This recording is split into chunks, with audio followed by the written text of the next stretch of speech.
بسم اللہ الرحمن الرحیم۔ السلام علیکم۔ مصر میں زمانہ جاہلیت سے یہ دستور چلا آ رہا تھا کہ جب بھی دریائے نیل مظہر جاتا تو ایک حسین اور خوبصورت لڑکی کو قتل کر کے دریا کے حوالے کر دیا جاتا تو پھر دریائے نیل پھر حسب معمول چل پڑتا۔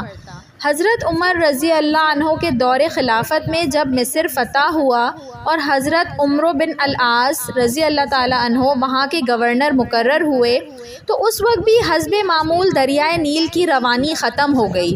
اس موقع پر حضرت عمرو بن العاص رضی اللہ تعالیٰ عنہ نے لوگوں سے اس دستور کا ذکر کر کے اس کے مطابق عمل کی اجازت چاہی۔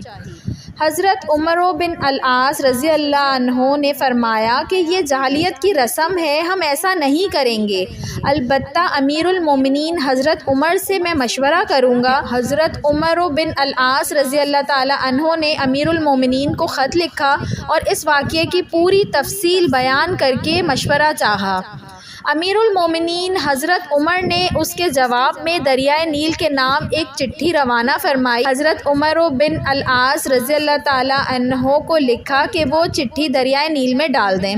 اس چٹھی کا مضمون یہ تھا کہ یہ اللہ کے بندے عمر کی طرف سے دریائے نیل کے نام، اما بعد، اگر تو اے دریائے نیل اپنی طرف سے جاری ہوتا تھا تو مت جاری ہو، اور اگر اللہ واحد نے تجھ کو جاری کیا تو ہم اس سے سوال کرتے ہیں کہ وہ تجھ کو جاری کر دے۔